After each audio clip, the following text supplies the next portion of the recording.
بسم الله الرحمن الرحيم. Ислам онлайн аудио сабактар жинага.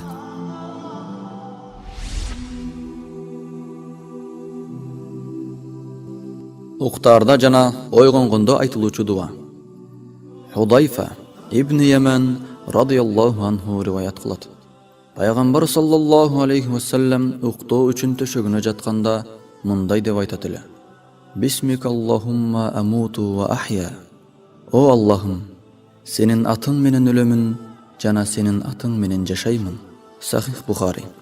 Ошондой эле пайгамбарыбыз саллаллаху алейхи ва саллям уйкудан ойгонгон кезде Алхамдулиллахиллази ахьяна ба'дама аматана ва илейхин нушур. Бизди өлтүрүп, кайра тирилткен Аллахка мактоо шүгүрлөр болсун.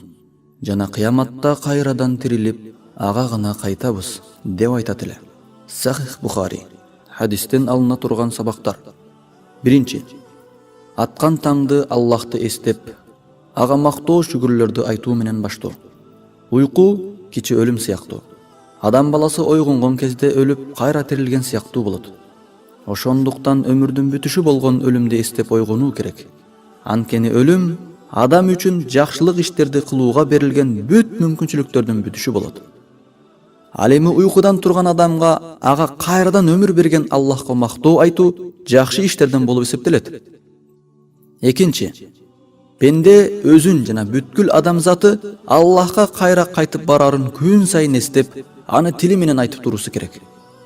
Үчүнчү, өлгөндөн соң кайра тирилүүгө бекем ишенип, чын дилден ынануу. Төртүнчү, Аллах Таала адам баласына эс алуу үчүн жана жаңы күнгө даярдануусу үчүн уйкуну берген. Буга ушул хадис дагы бир ирет далил болот. Уйку денеге ырахатты берип, адамга жандуулукту жана зиректикти тартуулайт. Аллах Таала неамат кылып берген уйкуну уктаган адам уктагандан кийин эртеси өзүн сергек жана жайдары сезет. Бешинчи, Аллах Таала мактоо айтуунун бардык түрүнө татыктуу. Ошондуктан биз ар дайым Аллахка мактоо шүгүрлөрдү айталы. Аллах Таала баарыбыздын денебизди сак саламатта кылсын, бизди ар дайым Аллахка шүгүр кыла турган пенделеринен кылсын. О Аллахым, бизге пайгамбарыбыздын сүннөттөрүн үйрөт жана ал сүннөттөр менен жашоону насип кыл. Өзүңдүн диниңе бекем кыл. Кыяматта пайгамбарыбыздын шафаатына насип кыл. Aqulu qawli hadha wa astaghfirullah li wa lakum. Assalamu alaykum wa rahmatullahi wa barakatuh.